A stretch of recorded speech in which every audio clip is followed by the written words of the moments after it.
नमस्कार। देखिए, आज के इस वीडियो में हम वर्ल्ड ज्योग्राफी को शुरू करने जा रहे हैं जो बहुत ज़्यादा इम्पोर्टेंट है सभी एग्ज़ामों के लिए।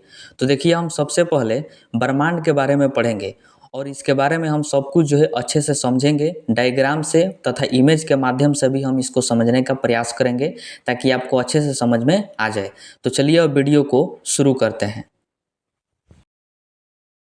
तो अब आइए हम समझते हैं कि ब्रह्मांड किसे कहते हैं और इसकी उत्पत्ति कैसे हुई। तो देखिए, ब्रह्मांड जो है यह आकाश गंगाओं एवं सूक्ष्मतम अणुओं के सम्मिलित स्वरूप को ब्रह्मांड कहा जाता है। इसका मतलब हुआ कि अरबों खरबों पृथ्वी, तारा, सूर्य और आकाश गंगाओं के सम्मिलित रूप को ही ब्रह्मांड कहा जाता है। ठीक है, जितने भी आकाश गंगा है, सूर्य है, तारा है, पृथ्वी है, इन सभी के सम्मिलित रूप को ही ब्रह्मांड के नाम से जाना जाता है। ठीक है, आकाश गंगा क्या है इसके बारे में हम आगे पढ़ेंगे। फिलहाल आप इतना समझिए कि सूर्य या फिर आकाश गंगाओं के जो सम्मिलित रूप है उसी को हम लोग ब्रह्मांड के नाम से जानते हैं। अब देखिए, सबसे इम्पोर्टेंट है जानना कि ब्रह्मांड की उत्पत्ति कैसे हुई। तो देखिए, ब्रह्मांड की उत्पत्ति के संबंध में बहुत सारे वैज्ञानिकों ने अपना अपना सिद्धांत दिया, लेकिन किसी को जो है एग्जैक्ट पता नहीं है कि ब्रह्मांड की उत्पत्ति जो है कैसे हुई। क्योंकि जब ब्रह्मांड बना तो तबे जाके मानव की भी उत्पत्ति हुई। इस वजह से किसी को भी पता नहीं है कि ब्रह्मांड की उत्पत्ति कैसे हुई। लेकिन बहुत सारे वैज्ञानिकों ने अपना अपना सिद्धांत दिया और उन्होंने बताया कि इस तरह से ब्रह्मांड की उत्पत्ति हुई होगी। ठीक है, बहुत ज़्यादा सिद्धांत है, लेकिन जो इम्पोर्टेंट सिद्धांत है उसी को हम पढ़ेंगे जो एग्जाम में पूछा जाता है। तो देखिए, पहला है महाविस्फोटक सिद्धांत, जिसको बिग बैंग थ्योरी के नाम से भी जाना जाता है। इसको जो है जॉर्ज लेमेत्रे ने दिया था। ठीक है, उसके बाद है साम्यावस्था सिद्धांत, स्टडी स्टेट थ्योरी। इसको थॉमस गोल्ड एवं हरमन बांडी ने दिया था। उसके बाद है दोलन सिद्धांत, पल्स एस्टिंग यूनिवर्स थ्योरी, जिसको जो है डॉक्टर एलन संडेज ने दिया था। तो ये तीन महत्वपूर्ण सिद्धांत है जो वैज्ञानिकों द्वारा बताया गया है कि ब्रह्मांड की उत्पत्ति कैसे हुई है। इसके बारे में हम पढ़ेंगे। देखिए, महाविस्फोटक सिद्धांत यानी बिग बैंग थ्योरी जो है यही सबसे ज़्यादा सर्वमान्य सिद्धांत है, यानी सर्वमान्य थ्योरी है, जिसको माना जाता है कि हाँ, इसी के तहत जो है पूरे ब्रह्मांड की उत्पत्ति हुई होगी। तो अब आइए हम पढ़ते हैं महाविस्फोटक सिद्धांत यानी बिग बैंग थ्योरी। देखिए, ब्रह्मांड की उत्पत्ति के संबंध में सर्वाधिक मान्य जो थ्योरी है वह है big bang theory. Big bang theory का प्रतिपादन बेल्जियम के खगोल शास्त्री एवं पादरी जॉर्ज लेमेत्रे ने 1927 ईस्वी में किया था। ठीक है, देखिए, बिग बैंग थ्योरी कब आया था तो 1927 ईस्वी में। किनके द्वारा? तो जॉर्ज लेमेत्रे के द्वारा। ठीक है, इस सिद्धांत की संपूर्ण व्याख्या रॉबर्ट वेगनर ने 1967 ईस्वी में किया था। वेरी वेरी इंपॉर्टेंट है, इसको ध्यान रखिएगा कि बिग बैंग थ्योरी का प्रतिपादन किसने किया था तो जॉर्ज लेमेत्रे ने किया था। ठीक है, लेकिन इन्होंने जो है बढ़िया तरीका से विस्तार पूर्वक नहीं बताया था, जिस वजह से रॉबर्ट वेगनर ने 1967 ईस्वी में इसकी विस्तृत व्याख्या किया था, यानी बहुत अच्छे तरीके से बताए थे रॉबर्ट वेगनर। ठीक है, तो इसको आप ध्यान में रखिएगा। अब हम समझते हैं कि बिग बैंग सिद्धांत क्या है। तो देखिए, जॉर्ज लेमेत्रे के अनुसार आज से लगभग 15 अरब वर्ष पूर्व, देखिए कहीं कहीं पर आपको 15 अरब वर्ष पूर्व देखने को मिलेगा, कहीं कहीं पर आपको 13.8 अरब वर्ष पूर्व देखने को मिलेगा। ठीक है, तो इसको ध्यान रखिएगा। तो जॉर्ज लेमेत्रे ने कहा था कि आज से लगभग 15 अरब वर्ष पूर्व जब ब्रह्मांड का निर्माण नहीं हुआ था, तब जो है ब्रह्मांड एक विशालकाय पिंड था, यानी विशालकाय बिंदु था। जो ब्रह्मांड आज के डेट में है वह ब्रह्मांड जो है आज से लगभग 15 अरब वर्ष पूर्व पीछे चले जाइए तो पूरा ब्रह्मांड जो है एक विशाल बिंदु के रूप में था, विशालकाय पिंड के रूप में था। ठीक है, जिसका तापमान उच्च था, घनत्व भी उच्च था और उसके साथ दाब भी यानी दबाव भी उसका उच्च था। अब जाहिर से बात है कि पूरा ब्रह्मांड जब एक बिंदु में आ जाएगा तो उसका तापमान जो है बढ़ जाएगा, घनत्व भी उसका बढ़ जाएगा और साथ ही साथ उसका दबाव यानी दाब भी बढ़ जाएगा। देखिए, इसको आप ऐसे समझिए कि आप अपने घर पर हैं। तो जब आप अपने घर पर रहते हैं तो आपको जो है फाँका फाँका महसूस होता है, ठंडी महसूस होती है, क्योंकि आपके घर पर जो है ज़्यादा भीड़ भाड़ नहीं है, लोगों की जनसंख्या बहुत कम है, वहाँ पर भीड़ नहीं है, जिस वजह से आप जो है हल्का महसूस करते हैं और ठंडा महसूस करते हैं। लेकिन अगर आप वही मेला में चले जाइए तो मेला में जो है लोगों का भीड़ वहाँ पर बहुत ज़्यादा रहता है, और बहुत भीड़ ज़्यादा रहता है जिस वजह से जो है दबाव आप पर ज़्यादा लगता है। दबाव आप पर क्या लगता है? ज़्यादा। और दबाव आप पर जैसे ही ज़्यादा लगता है, क्योंकि भीड़ भाड़ बहुत ज़्यादा है, वहाँ पर लोग जो है बहुत ज़्यादा हैं, जिस वजह से आपको गर्मी महसूस होती है। और गर्मी कब क्यों महसूस होती है? क्योंकि आपके शरीर का तापमान जो है बढ़ जाता है। क्यों बढ़ा है? क्योंकि वहाँ पर भीड़ भाड़ बहुत ज़्यादा है, बहुत सारे लोग, जगह जगह से लोग उस मेले में आए हैं, तो वहाँ पर जो है लोगों की संख्या बहुत बढ़ गई है, जिस वजह से आपके शरीर पर दबाव बढ़ने लगता है। दबाव बढ़ने के कारण आपके शरीर का तापमान भी बढ़ जाता है, और वहाँ पर लोगों की जनसंख्या बहुत अधिक है, यानी वहाँ पर लोग जो है घना है, घना घना पर लोग हैं, इस वजह से उसका घनत्व भी क्या है? ज़्यादा है। ठीक उसी प्रकार पूरा ब्रह्मांड जब एक विशालकाय बिंदु के रूप में था तो उसका तापमान, घनत्व और दाब उच्च था, क्योंकि पूरा ब्रह्मांड एक विशालकाय बिंदु के रूप में था। ठीक है, इस वजह से इस बिंदु में अचानक महाविस्फोट हुआ और पदार्थों का बिखराव हो गया। इसमें बहुत बड़ा विस्फोट हुआ और पदार्थों का जो है बिखराव हो गया, जिसके फलस्वरूप अरबों खरबों आकाश गंगाओं का निर्माण हुआ। ठीक है, जब इस बिंदु में विस्फोट हुआ तो अरबों खरबों आकाश गंगाएं बने, यानी अरबों खरबों आकाश गंगाओं का निर्माण हुआ। उसके साथ यानी आकाश गंगाओं में ही तारों का, ग्रहों का, उपग्रहों का निर्माण हुआ।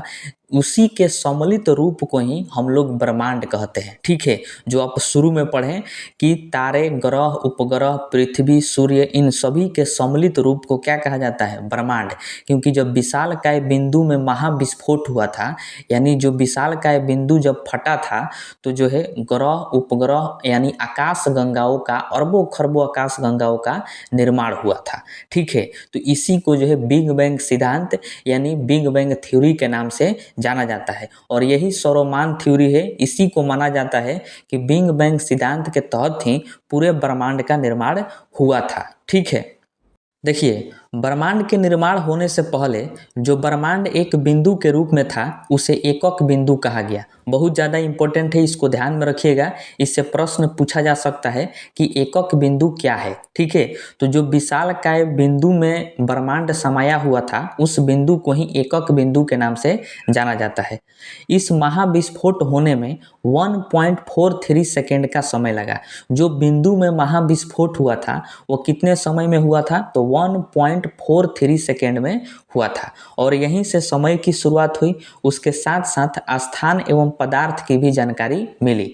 देखिए, जब वह महाविस्फोट हुआ तो उसमें समय लगा विस्फोट होने में, इस वजह से वहीं से समय की शुरुआत हुई। और विस्फोट होने के बाद पदार्थों का बिखराव हुआ, तो पदार्थ जो है एक स्थान से दूसरे स्थान तक गए, तो वहीं से हमें स्थान की भी जानकारी मिल गई। और एक स्थान से दूसरे स्थान तक कौन गए? पदार्थ गए, तो वहीं से हमें पदार्थ की भी जानकारी मिली। यानी जब ब्रह्मांड की उत्पत्ति हुआ तो हमें उसके साथ साथ समय, स्थान और पदार्थ की भी जानकारी मिल गई। ठीक है, और इस घटना के बाद से ब्रह्मांड में निरंतर विस्तार हो रहा है, अर्थात ब्रह्मांड जो है लगातार बढ़ रहा है, ऐसा माना जाता है। इस तरह विस्फोट के बाद आकाश गंगाओं का निर्माण हुआ, और आकाश गंगाओं के घूर्णन से तारों का निर्माण हुआ, ग्रह उपग्रहों का भी निर्माण हुआ, और पृथ्वी के बारे में हमें पता चला। ठीक है, तो इसके बारे में हम सभी के बारे में डिटेल्स में पढ़ेंगे आगे। आगे हम देखते हैं। देखिए, पृथ्वी एवं सूर्य की स्थिति को बहुत सारे वैज्ञानिकों द्वारा बताया गया कि पृथ्वी कहाँ है, सूर्य कहाँ है। तो आइए उन हम प्रमुख अवधारणाओं को जान लेते हैं जो विभिन्न वैज्ञानिकों द्वारा बताया गया। ठीक है, देखिए, 140 ईस्वी में क्लॉडियस टॉलमी नाम के एक वैज्ञानिक थे। इन्होंने भू केंद्रिक अवधारणा दिया, यानी जियोसेंट्रिक कॉन्सेप्ट, और इन्होंने कहा कि पृथ्वी ब्रह्मांड के केंद्र में स्थित है। जैसा कि आप इमेज में देख रहे हैं कि इनके द्वारा कहा गया था, टॉलमी के द्वारा, कि जो पृथ्वी है वह ब्रह्मांड के केंद्र में है और इसके चारों तरफ सूर्य तथा अन्य ग्रह चक्कर लगा रहे हैं। ये बात जो है टॉलमी ने कहा था, बहुत ज़्यादा इंपॉर्टेंट है, इसको ध्यान में रखना है। और यह अवधारणा जो है बहुत अधिक दिनों तक चला, बहुत अधिक समय तक ये चलता रहा और सभी लोग यही मानते रहे कि ब्रह्मांड के केंद्र में पृथ्वी है और पृथ्वी का जो है सूर्य और तथा अन्य ग्रह जो है उसका चक्कर लगा रहे हैं। ये टॉलमी के द्वारा कहा गया था। ठीक है, उसके बाद देखिए कि 1543 ईस्वी में निकोलस कॉपरनिकस आए और कॉपरनिकस ने अपने द्वारा एक लिखी पुस्तक सूर्य केंद्रित अवधारणा यानी हेलियोसेंट्रिक कॉन्सेप्ट का प्रतिपादन किया था और उसमें उन्होंने बताया था कि ब्रह्मांड के केंद्र में पृथ्वी नहीं है बल्कि ब्रह्मांड के केंद्र में सूर्य है। ठीक है, ब्रह्मांड के केंद्र में कौन है? सूर्य है और सूर्य की चक्कर पृथ्वी लगाती है। ये बात जो है कॉपरनिकस ने कहा था, सही बात इन्होंने बताया था कि ब्रह्मांड के केंद्र में सूर्य है और सूर्य का चक्कर जो है पृथ्वी लगाती है। ठीक है, इसी के साथ इन्होंने कहा था कि पृथ्वी अपने अक्ष पर घूमती है जिसे दैनिक गति कहते हैं। मतलब दैनिक गति में पृथ्वी अपने अक्ष पर परिक्रमण करती है और वार्षिक गति में सूर्य के चारों ओर परिक्रमण करती है। यानी पृथ्वी सूर्य का एक चक्कर एक साल में मारती है जिसे वार्षिक गति के नाम से जाना जाता है। तो ये बात किसने कहा था? तो कॉपरनिकस ने कहा था। बहुत ज़्यादा इम्पोर्टेंट है, इसको आपको ध्यान में रखना है कि टॉलमी ने कहा था कि ब्रह्मांड के केंद्र में पृथ्वी है, लेकिन कॉपरनिकस ने कहा कि ब्रह्मांड के केंद्र में सूर्य है और सूर्य के चक्कर पृथ्वी लगाती है। ठीक है, उसके बाद आए विलियम हर्शेल 1805 ईस्वी में। इन्होंने दूरबीन की सहायता से अंतरिक्ष का अध्ययन किया और बताया कि सौरमंडल आकाशगंगा का एक अंश मात्र है। यानी जो सौरमंडल है वो आकाशगंगा का एक अंश मात्र है। ये बात किसने कहा था? तो विलियम हर्शेल ने। उसके बाद 1925 में एडविन पवेल हब्बल आए और इन्होंने ब्रह्मांड के व्यास के बारे में बताया और कहा कि ब्रह्मांड का व्यास 250 करोड़ प्रकाश वर्ष है। वेरी इंपॉर्टेंट है, ब्रह्मांड का व्यास कितना है? तो 250 करोड़ प्रकाश वर्ष है।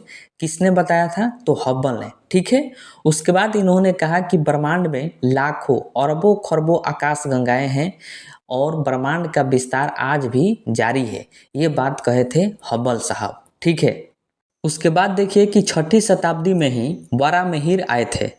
ये भारतीय खगोल शास्त्री थे और यह कॉपरनिकस से लगभग 1000 वर्ष पहले ही बता दिए थे कि पृथ्वी सूर्य की परिक्रमा करती है, क्योंकि 1543 ईस्वी में कॉपरनिकस ने कहा था कि सूर्य जो है वह ब्रह्मांड के केंद्र में है और पृथ्वी सूर्य की चक्कर लगाती है। लेकिन वारामिहिर ने 6ठी शताब्दी में ही बताया था कि पृथ्वी सूर्य की परिक्रमा करती है और यह भी उन्होंने कहा था कि चंद्रमा पृथ्वी की परिक्रमा करता है। ठीक है, अब आइए हम आकाशगंगा यानी गैलेक्सी के बारे में समझते हैं। तो देखिए, आकाशगंगा तारों का एक समूह है। तारों के समूह को क्या कहा जाता है? तो आकाशगंगा यानी गैलेक्सी कहा जाता है। ऐसा माना जाता है कि पूरे ब्रह्मांड में लगभग 100 अरब आकाशगंगा है। कितने आकाशगंगा है पूरे ब्रह्मांड में? लगभग में 100 अरब आकाशगंगा है और प्रत्येक आकाशगंगा में अरबों खरबों तारे हैं। देखिए, पूरे ब्रह्मांड की बात करें तो उसमें 100 अरब आकाशगंगा है और उनमें से एक आकाशगंगा में लगभग खरबों तारे मौजूद हैं, ऐसा माना जाता है। और आकाशगंगा में तारों के अलावा धूल और गैसें भी मौजूद हैं। ठीक है, आकाशगंगा के केंद्र को बल्ज कहते हैं। जैसा कि आप इमेज में देख रहे हैं कि ये आकाशगंगा है और इस आकाशगंगा के केंद्र को क्या कहा जाता है? तो बल्ज कहा जाता है। वेरी इंपॉर्टेंट है। और इसकी 3 भुजा होती है जो घूर्णनशील होता है। देखिए, ये आकाशगंगा है और इसकी ये 3 भुजा है। ये पहली भुजा और ये दूसरी और ये तीसरी। और ये जो तीनों भुजा होती है वह घूर्णनशील होती है, यानी घूमती रहती है। इसके भुजाओं में तारों का संकेंद्रण सर्वाधिक होता है, अर्थात इसकी भुजाओं में बहुत ज़्यादा तारे पाए जाते हैं। मतलब इसकी जो भुजा होती है वह तारों से मिलकर ही बनी होती है। ठीक है, इसलिए कहा जाता है कि भुजाओं में तारों का संकेंद्रण बहुत अधिक होता है। ठीक है, एक नोट पॉइंट ध्यान में रखिएगा, आकाशगंगाओं के समूह को सुपर क्लस्टर कहते हैं। यदि आपसे एग्जाम में प्रश्न पूछे कि सुपर क्लस्टर किसे कहते हैं, तो ये आकाश गंगाओं का समूह होता है जिसको हम सुपर क्लस्टर के नाम से जानते हैं। अब आइए हम आकाश गंगा का प्रकार देखते हैं। तो देखिए, आकृति के आधार पर आकाश गंगा 3 प्रकार की होती है। अंडाकार आकाश गंगा यानी इलिप्टिकल गैलेक्सी, उसके बाद सर्पिलाकार आकाश गंगा यानी स्पाइरल गैलेक्सी, और अनियमित आकाश गंगा यानी इरेगुलर गैलेक्सी। तो ये आकृति के आधार पर आकाश गंगा 3 प्रकार की होती है। ठीक है, आइए पहला देखते हैं, अंडाकार यानी इलिप्टिकल। देखिए, इसे दीर्घवृत्तीय भी कहते हैं। अंडाकार को क्या कहा जाता है? दीर्घवृत्तीय आकाश गंगा भी कहते हैं। यह आकाश गंगा ब्रह्मांड में लगभग 2/3 है। जितने भी आकाश गंगा हैं ब्रह्मांड में, उनमें से लगभग 2/3 आकाश गंगा जो है वह अंडाकार है। इस आकाश गंगा में नए तारों का निर्माण नहीं होता है, इस वजह से इसमें केवल पुराने तारे पाए जाते हैं। वेरी वेरी इंपॉर्टेंट है। यदि आपसे प्रश्न पूछना हो इससे, तो आपसे पूछेगा कि निम्नलिखित में से किस आकाश गंगा में नए तारों का निर्माण नहीं होता है? तो वह है अंडाकार यानी इलिप्टिकल गैलेक्सी में नए तारे नहीं बनते हैं। इस वजह से इसमें केवल और केवल पुराने तारे ही पाए जाते हैं। ठीक है, क्योंकि तारों के समूह को ही आकाश गंगा कहा जाता है। उसके बाद है सर्पिलाकार यानी स्पाइरल गैलेक्सी। यह आकाश गंगा ब्रह्मांड में लगभग 1/4 है। कितना है? 1/4 भाग में सर्पिलाकार है। इस आकाश गंगा के केंद्र में बहुत अधिक तारे पाए जाते हैं। देखिए, क्वेश्चन कहेगा कि निम्नलिखित में से किस आकाश गंगा के केंद्र में तारों का संकेंद्रण अधिक होता है? मतलब केंद्र में सबसे अधिक तारे किस आकाश गंगा में पाए जाते हैं? तो सर्पिलाकार आकाश गंगा में। हमारी जो आकाश गंगा है उसका आकार भी सर्पिलाकार है, उसके बारे में हम आगे पढ़ेंगे। उसके बाद है अनियमित आकाश गंगा। देखिए, इस आकाश गंगा में केवल नए तारे पाए जाते हैं। केवल नए तारे किस में पाए जाते हैं? तो अनियमित में पाए जाते हैं। ब्रह्मांड में हर 10वां आकाश गंगा अनियमित आकाश का है। ठीक है, तीनों का आप इमेज देख सकते हैं कि ये अंडाकार आकाश गंगा का इमेज है, और ये सर्पिलाकार आकाश गंगा का इमेज है, और ये अनियमित का है। ठीक है, अनियमित का मतलब इधर उधर कोई इसका आकार ना हो। तो इसको आप ध्यान में रखिएगा कि नए तारों का निर्माण किस आकाश गंगा में नहीं होता है? तो अंडाकार में। और केवल नए तारे कहाँ पर पाए जाते हैं? तो अनियमित में। ठीक है, अब आइए हम अपनी आकाश गंगा यानी मिल्की वे के बारे में पढ़ते हैं। देखिए, हमारी आकाश गंगा का नाम दुग्ध मेखला है यानी मिल्की वे है। इसका आकार सर्पिलाकार है। सर्पिलाकार का मतलब जिलेबी की आकार की तरह, जैसा कि आप इमेज में देख रहे हैं। हमारी आकाश गंगा का व्यास 1,00,000 प्रकाश वर्ष है। इंपॉर्टेंट है, इसको ध्यान रखना है कि मिल्की वे का व्यास कितना है? तो 1,00,000 प्रकाश वर्ष है। जितने भी आप नाम सुनते हैं, हमारा सौरमंडल, ग्रह, तारे, सूर्य, पृथ्वी, उल्कापिंड, ये सब के सब आकाश गंगा में ही होते हैं, और ये सब के सब हमारे आकाश गंगा यानी मिल्की वे में ही हैं। पृथ्वी है, सौरमंडल है, ग्रह हैं, तारे हैं, ये सब किस में आपको देखने को मिलेंगे? तो आकाश गंगा में। और हमारी आकाश गंगा का नाम क्या है? तो दुग्ध मेखला यानी मिल्की वे। सूर्य जो है वह हमारी आकाश गंगा का एक तारा है। सूर्य क्या है? एक तारा है जो हमारी आकाश गंगा में मौजूद है, और यह हमारी आकाश गंगा का 20 करोड़ वर्ष से परिक्रमा कर रहा है। 20 करोड़ वर्ष से सूर्य जो है वह हमारी आकाश गंगा का परिक्रमा कर रहा है, मतलब उसको घूम रहा है। ठीक है, अब आइए हम कुछ महत्वपूर्ण बातों को जान लेते हैं। जैसे देखिए, सबसे बड़ी आकाश गंगा का नाम क्या है? ये पूछता है एग्जाम में, इम्पोर्टेंट है। तो IC1101 ये सबसे बड़ी आकाश गंगा है पूरे ब्रह्मांड में। ठीक है, तो इसका नाम ध्यान रखना है। और सबसे छोटी आकाश गंगा का नाम क्या है? तो बिलिमन 1 है। बिलिमन 1 ये सबसे छोटी आकाश गंगा है पूरे ब्रह्मांड में। हमारी आकाश गंगा के सबसे नज़दीक आकाश गंगा कौन है? तो एंड्रोमेडा है। कौन है? एंड्रोमेडा आकाश गंगा जो है ये हमारी आकाश गंगा यानी मिल्की वे के सबसे नज़दीक में जो आकाश गंगा है वह है एंड्रोमेडा। ठीक है, इसे देवयानी तारामंडल भी कहते हैं। वेरी वेरी इंपॉर्टेंट है, देवयानी तारामंडल कहिए या फिर एंड्रोमेडा कहिए, ये हमारी आकाश गंगा के सबसे नज़दीक में स्थित है। ठीक है, अब आइए हम तारों के निर्माण के बारे में पढ़ते हैं कि तारों का निर्माण कैसे होता है। तो देखिए, तारे वैसे खगोलीय पिंड हैं जिनका अपने स्वयं का प्रकाश होता है, यानी तारे जो है वह स्वयं प्रकाश उत्पन्न करते हैं, तो उसको जो है तारा कहा जाता है। ठीक है। और आपको ये पता है कि आकाशगंगा जो है वह घूर्णन करती है। ब्रह्मांड में आकाशगंगा क्या करती है? घूर्णन करती है। और आपको ये भी जानकारी है कि ब्रह्मांड में बहुत ज़्यादा गैसें मौजूद हैं, और वो भी कौन सी गैस मौजूद है? तो हाइड्रोजन गैस। यानी ब्रह्मांड में बहुत ज़्यादा क्या है? हाइड्रोजन गैस मौजूद है। तो देखिए, जब ब्रह्मांड में आकाशगंगा घूर्णन करती है तो आकाशगंगा के तीसरी भुजा में हाइड्रोजन गैस का बादल बनने लगता है। जैसा कि आप इमेज में देख रहे हैं कि ये आकाशगंगा है और ये आकाशगंगा की तीसरी भुजा है। तो इस आकाशगंगा के तीसरी भुजा में हाइड्रोजन गैस का बादल बनने लगता है। क्यों? क्योंकि आकाशगंगा ब्रह्मांड में घूर्णन करती है, यानी घूमती है। इस वजह से इसकी तीसरी भुजा में हाइड्रोजन गैस का बादल बनने लगता है। ये है हाइड्रोजन गैस का बादल। इस हाइड्रोजन गैस के बादल को स्टेलर नेबुला कहते हैं। वेरी वेरी इंपॉर्टेंट है, इसको ध्यान रखना है कि आकाशगंगा के तीसरी भुजा में जो हाइड्रोजन गैस की बादल बनती है उसको स्टेलर नेबुला के नाम से जाना जाता है। ठीक है। उसके बाद देखिए कि स्टेलर नेबुला धीरे धीरे बड़ा होता है। अब धीरे धीरे बड़ा क्यों होगा? क्योंकि आकाशगंगा जितनी घूमेगी उतना ही इसमें हाइड्रोजन गैस आके चिपकेगा, तो ये गैस का जो गोला है, बादल है, ये धीरे धीरे बड़ा होता है। ठीक है। जिसके वजह से गुरुत्वाकर्षण का प्रभाव बढ़ जाता है, यानी गुरुत्वाकर्षण के प्रभाव से गैसीय पिंड सिकुड़ता है। ये गैसीय पिंड है क्योंकि हाइड्रोजन गैस है, तो गुरुत्वाकर्षण के कारण जो है गैसीय पिंड ये सिकुड़ने लगता है। और जैसे जैसे सिकुड़ता है तो ये बन जाता है आदि तारा। जैसे आप इमेज में देख रहे हैं कि ये क्या है? आदि तारा है, जो गैसीय पिंड के सिकुड़ने से बना है। इसको प्रोटो स्टार कहते हैं, यानी आदि तारा कहते हैं। ठीक है। उसके बाद देखिए कि आदि तारा के सिकुड़ने के कारण इसका केंद्र बहुत सघन होता है। इसको जो है भ्रूण तारा के नाम से भी जाना जाता है।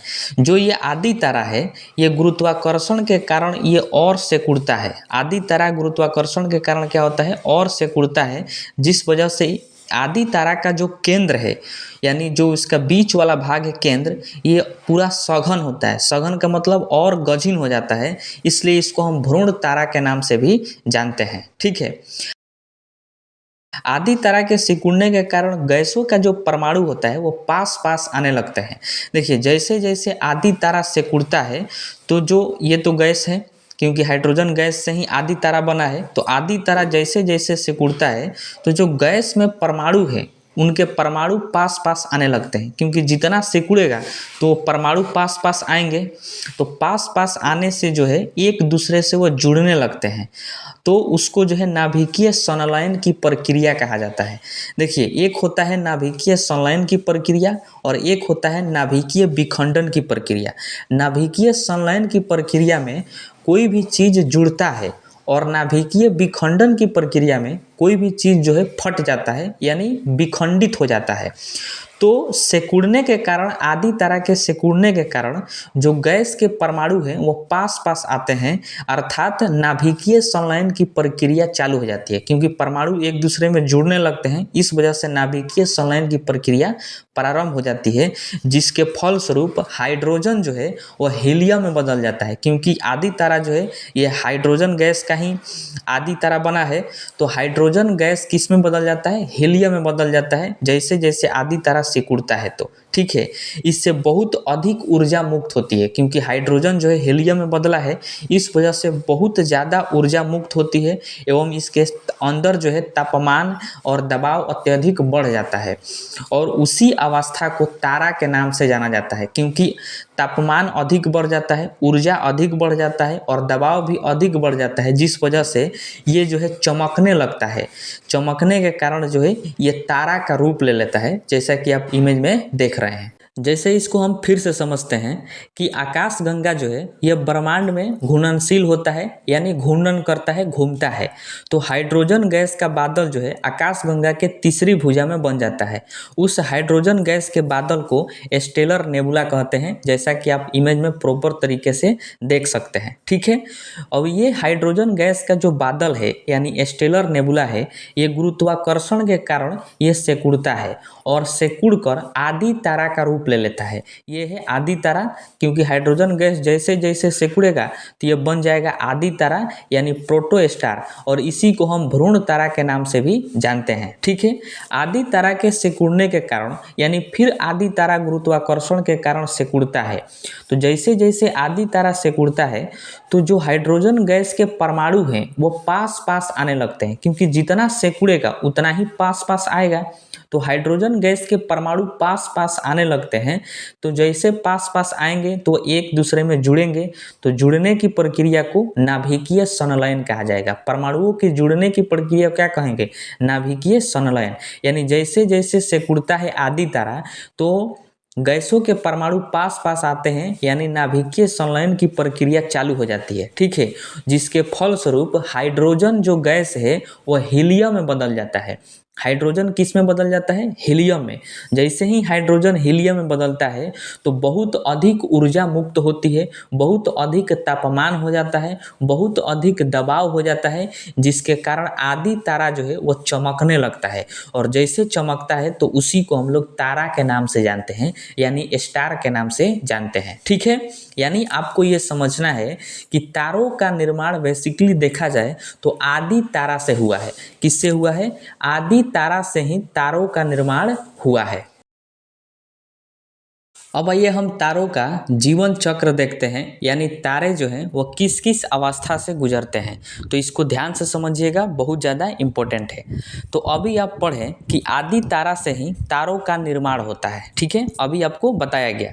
तो देखिए, आदि तारा से दो तरह से तारों का निर्माण हो सकता है। एक तो बड़ा तारा का निर्माण होगा या फिर एक छोटे तारे का निर्माण हो सकता है। ठीक है, तो हम सबसे पहले देखते हैं छोटा तारा के कंडीशन। तो मान लीजिए कि आदि तारा से छोटा तारा बना, जैसा कि आप इमेज में देख रहे हैं कि ये आदि तारा है और इस आदि तारा से एक छोटा तारा बना है। ठीक है, इसके पास बहुत ज़्यादा ऊर्जा है, यानी बहुत ज़्यादा इसके पास गर्मी है, क्योंकि तारे के पास स्वयं का प्रकाश होता है, तो इसका मतलब इसके पास बहुत ज़्यादा ऊर्जा यानी बहुत ज़्यादा गर्मी होगा। ठीक है, इसके बाद यह धीरे धीरे ठंडा होगा। ठंडा होने में अरबों खरबों वर्ष लग सकता है। अब ये छोटा जो तारा है इसके पास बहुत ज़्यादा गर्मी है, ऊर्जा है, तो ये धीरे धीरे क्या होगा? ठंडा होगा। अरबों खरबों वर्ष में ये ठंडा होगा। ठीक है, उसके बाद ये ठंडा होकर लाल रंग का दिखने लगता है। जैसे जैसे ये ठंडा होगा तो ठंडा होकर किस रंग का दिखता है? तो लाल रंग का दिखता है, जिसको हम लोग रक्त दानव या फिर लाल दानव कहते हैं। जैसा कि आप इमेज में देख रहे हैं कि ये रक्त दानव है, या फिर इसी को हम लोग लाल दानव के नाम से जानते हैं, क्योंकि छोटा तारा जैसे जैसे ठंडा होता है तो ये लाल कलर का दिखने लगता है। इस वजह से इसको रक्त दानव या फिर लाल दानव के नाम से जानते हैं। देखिए, रक्त दानव भी अब धीरे धीरे खत्म होगा, समाप्त होगा, या यूँ कहें कि धीरे धीरे ये मरता है। ठीक है, रक्त दानव धीरे धीरे क्या होगा? खत्म होगा, यानी मरेगा। तो रक्त दानव का जो बाहरी परत है, बाहरी परतों से गैसों का बादल बनता है। जैसे देखिए कि ये रक्त दानव है और ये रक्त दानव का जो ये बाहरी परत है, तो जैसे जैसे रक्त दानव धीरे धीरे मरता है अरबों वर्ष में, खरबों वर्ष में, तो इसका जो बाहरी परत है इसी से गैसों का बादल बनता है। इसके बाहरी परत से गैसों का क्या बनता है? बादल बनता है, और उसी गैसों के बादल को ग्रहीय नेबुला कहते हैं। क्या कहते हैं? ग्रहीय नेबुला। जैसा आप इमेज में देख रहे हैं कि ये जो है ग्रहीय नेबुला है, जो रक्त दानव के मरने के कारण इसके बाहरी परत से गैसों का बादल बनने के कारण ग्रहीय नेबुला का निर्माण हुआ है। ठीक है, और ग्रहीय नेबुला के बाद तारा जो है श्वेत बामन या फिर श्वेत बौने तारे के रूप में बन जाता है। ठीक है, तो ग्रहीय नेबुला के बाद तारा किस रूप में आ जाता है? तो श्वेत बामन या फिर श्वेत बौने तारे के रूप में आ जाता है, और फिर उसके बाद जो है काले बौने तारे के रूप में बन जाता है तारा। ठीक है, तो ये तारों की अवस्था होती है कि तारे जो है किस किस अवस्था से होकर गुजरते हैं। और कौन से तारे? तो छोटे तारे, क्योंकि आदि तारा से देखिए कि छोटा तारा का निर्माण हुआ, और छोटा तारा से फिर बना रक्त दानव। जैसे जैसे तारा पुराना होता गया, ठंडा होते गया, तो लाल दिखने लगा, जिसके वजह से रक्त दानव कहलाया। और रक्त दानव का जो बाहरी परत है, मरने के बाद बाहरी परत के गैसों का बादल बना, जिसको हम लोग ग्रहीय नेबुला कहें। और ग्रहीय नेबुला के बाद जो है तारे जो है श्वेत बामन के रूप में आ जाता है, और फिर श्वेत बामन के बाद काले बौने तारे के रूप में उभरता है। ठीक है, यानी आपको यहाँ पर ये समझना है कि काले बौने तारे या फिर श्वेत बौने तारे जो है वो छोटा तारा ही बनता है। ठीक है, छोटा तारा ही क्या बनता है, काले बौने तारे के रूप में बनते हैं या फिर श्वेत बौने तारे के रूप में बनते हैं। इस बात को आप ध्यान में रखिएगा। आपसे प्रश्न पूछेगा कि छोटे तारे का अंत किस रूप में होता है, तो श्वेत बामन के रूप में या फिर काले बौने तारे के रूप में, जैसा कि आप इमेज में देख रहे हैं। ठीक है, और आपको यह भी ध्यान रखना है कि श्वेत बामन को जीवाश्म तारा के नाम से भी जाना जाता है। अब मान लीजिए कि आदि तारा से बड़ा तारा बना, क्योंकि आदि तारा से दो तरह के तारों का निर्माण हो सकता है, एक छोटा तारा और एक बड़ा तारा। तो छोटा तारा हमने देख लिया है, अब हम देखते हैं बड़ा तारा। तो मानिए कि आदि तारा से एक बड़ा तारा का निर्माण हुआ है, जैसा कि आप इमेज में देख रहे हैं कि ये आदि तारा है और इस आदि तारा से एक बड़ा तारा का निर्माण हो गया है। ठीक है, उसके बाद वह धीरे धीरे ठंडा होगा। जो ये बड़ा तारा है अब ये धीरे धीरे ठंडा होगा, ठीक छोटे तारे की तरह, और ठंडा होने में बहुत अधिक समय लगता है, अरबों खरबों वर्ष का समय लग सकता है। ठीक है, उसके बाद ये ठंडा होकर लाल दिखने लगेगा, क्योंकि तारा जैसे जैसे ठंडा होता है तो वह लाल दिखने लगता है। तो ठंडा होकर लाल दिखेगा तो बड़े तारे की यह वृद्धावस्था का रूप होता है। ठीक है, आपसे प्रश्न पूछ सकता है कि बड़े तारे की वृद्धावस्था में कैसा दिखता है उसका रंग, तो वो लाल हो जाता है, जिसको हम लाल रक्त दानव कहते हैं। ठीक है, तो लाल रक्त दानव ये बड़े तारे की वृद्धावस्था होती है, इसको भी आप ध्यान रखिएगा। ठीक है, उसके बाद उसमें बहुत बड़ा विस्फोट होगा। देखिए, जो लाल रक्त दानव है इसमें समय गुजरने के साथ साथ इसमें बहुत बड़ा विस्फोट होगा सुपरनोवा के रूप में। किस रूप में, सुपरनोवा के रूप में, जिसको हम लोग सुपरनोवा विस्फोट कहते हैं, जिसके कारण जो है बड़े तारे की मृत्यु हो जाती है। जैसे ही सुपरनोवा विस्फोट होता है लाल रक्त दानों में, तो बड़े तारे की क्या हो जाती है, मृत्यु हो जाती है। और जैसे ही बड़े तारे की मृत्यु होती है तो वह ब्लैक होल में बदल जाता है। किस में बदल जाता है, ब्लैक होल यानी कृष्ण वीवर में बदल जाता है, और न्यूट्रॉन तारा में भी बदल जाता है। ठीक है, तो फिर से इसको ध्यान से समझिए कि आदि तारा से मान लीजिए कि बड़ा तारा का निर्माण हुआ, जैसा कि आप इमेज में देख रहे हैं। तो आदि तारा से बन गया है बड़ा तारा। अब बड़ा तारा के पास ऊर्जा गर्मी बहुत ज़्यादा है, तो यह धीरे धीरे समय बढ़ने के साथ साथ ठंडा होगा, और जैसे ही ये ठंडा होगा तो ये लाल रंग का दिखने लगेगा, जिसको हम लोग लाल रक्त दानव कहते हैं। और ये बड़े तारे की वृद्धा अवस्था होती है लाल रक्त दानव। ठीक है, अब समय के साथ साथ लाल रक्त दानव में बहुत बड़ा विस्फोट होता है, जिसको हम लोग सुपरनोवा विस्फोट के नाम से जानते हैं। ठीक है, जैसा कि आप इमेज में देख रहे हैं कि ये सुपरनोवा विस्फोट हुआ है, और जैसे ही सुपरनोवा विस्फोट होता है तो जो बड़ा तारा है उसकी मृत्यु हो जाती है, और वह बड़ा तारा ब्लैक होल में यानी न्यूट्रॉन तारा में बदल जाता है, और ब्लैक होल यानी कृष्ण वीवर में बदल जाता है। ठीक है, तो आपको यहाँ पर वेरी वेरी इंपॉर्टेंट पॉइंट्स ध्यान में रखना है। आपसे पूछेगा कि कौन सा तारा ब्लैक होल में बदलता है, तो जो बड़ा तारा होता है वो ब्लैक होल में बदल जाता है, और जो छोटा तारा होता है वो श्वेत बामन या फिर काले बौने तारे के रूप में बदल जाता है, जैसा कि आपने पढ़ा। देखिए, जब सुपरनोवा विस्फोट होता है तो गैसों के बादल बन जाते हैं, तो फिर से तारों के नई पीढ़ी का जन्म देते हैं। मतलब जैसे ही सुपरनोवा विस्फोट होता है तो कुछ कुछ गैसों के बादल बनते हैं जो तारों के नई पीढ़ी को जन्म देते हैं, यानी उसी से तारों का नई पीढ़ी चालू होती है।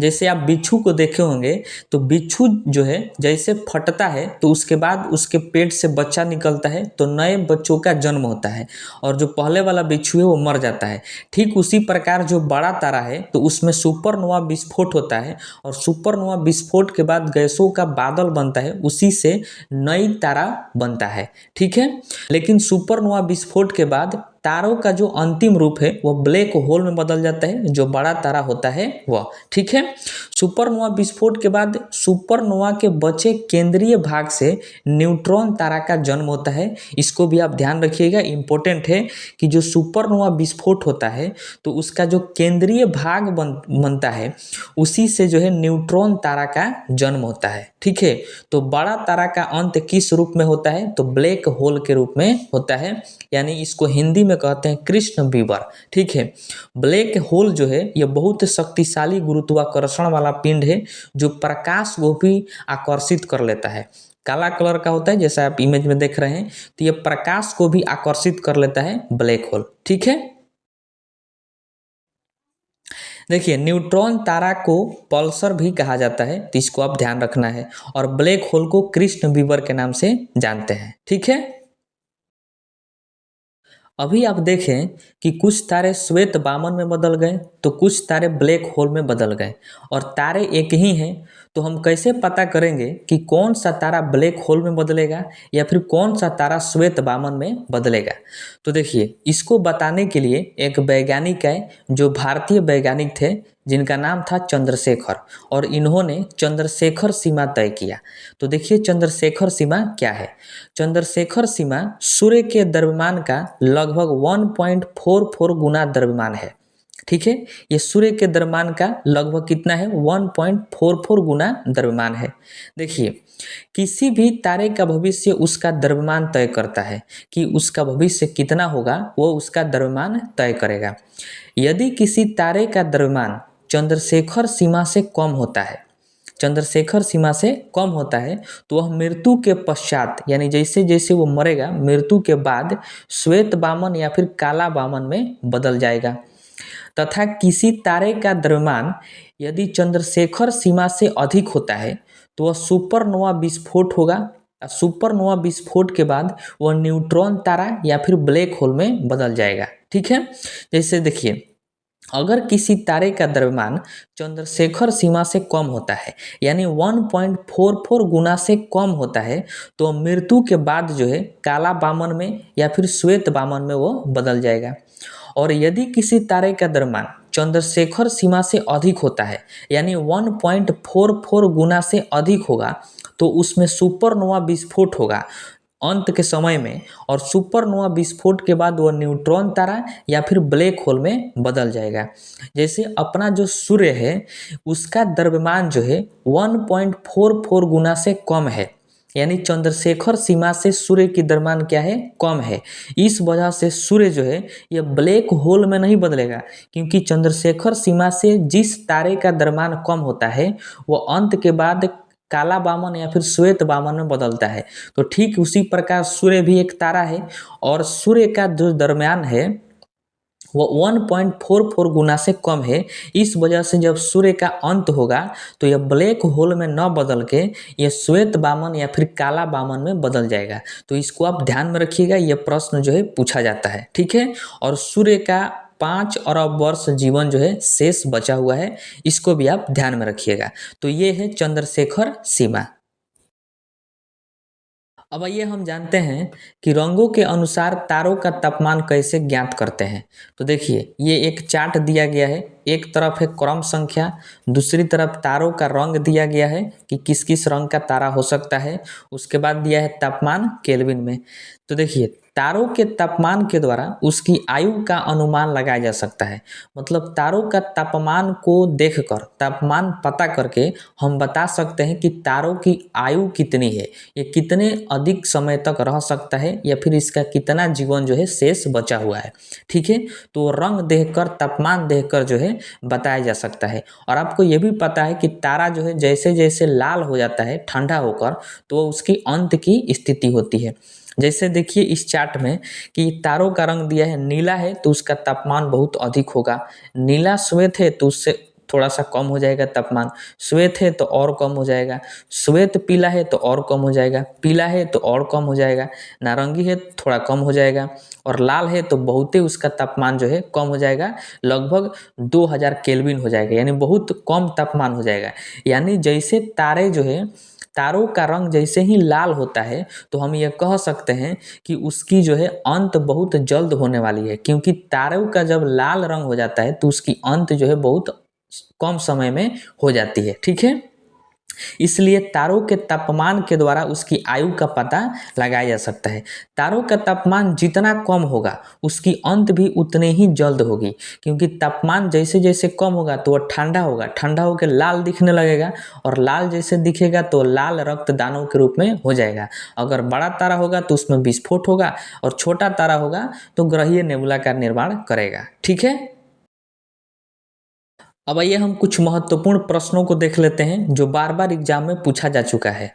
देखिए, साइरस या डॉग स्टार सूर्य के दोगुने द्रव्यमान वाला तारा है और सूर्य से 20 गुना अधिक चमकीला तारा भी है, तथा रात में दिखाई पड़ने वाला सर्वाधिक चमकीला तारा भी है। तो ये सभी जो है इम्पोर्टेंट है। जो साइरस या फिर डॉग स्टार है वो सूर्य के दोगुने द्रव्यमान वाला ये तारा हो जाता है सूर्य से, और सूर्य से 20 गुना अधिक चमकीला भी है, और रात में दिखाई पड़ने वाला सर्वाधिक चमकीला तारा भी है साइरस या फिर डॉग स्टार। ठीक है, प्रॉक्सिमा सेंचुरी सूर्य का निकटतम तारा है।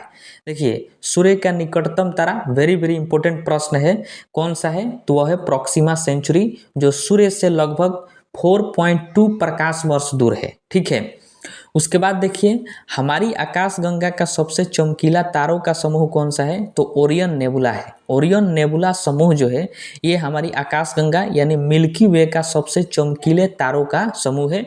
वेरी वेरी इंपॉर्टेंट है, इसको आप ध्यान में रखिएगा। ठीक है, अब आइए हम कुछ दूरी मापने की इकाई को देखते हैं, जो आगे जब आप पढ़िएगा तो बहुत ज़्यादा इंपॉर्टेंट है उसको समझने के लिए, क्योंकि हम लोग जो है वर्ल्ड ज्योग्राफी को अभी शुरू ही कर रहे हैं, तो ये बहुत ज़रूरी है ये सब माप की इकाई को पढ़ने की। ठीक है, देखिए, प्रकाश वर्ष, जिसको अंग्रेजी में हम लोग लाइट ईयर के नाम से भी जानते हैं, यह अंतरिक्ष में दूरी मापने की इकाई है। अंतरिक्ष में यानी ब्रह्मांड में जब दूरी मापा जाता है तो प्रकाश वर्ष में मापा जाता है, क्योंकि ब्रह्मांड जो है बहुत बड़ा है, तो वहाँ पर किलोमीटर सेंटीमीटर में मापेंगे तो नहीं, इसलिए एक अलग माप है जिसको हम प्रकाश वर्ष कहते हैं, जिसमें अंतरिक्ष में हम दूरी मापते हैं लाइट ईयर से। ठीक है, एक वर्ष में सूर्य का प्रकाश जितनी दूरी तय करता है वह एक प्रकाश वर्ष कहलाता है।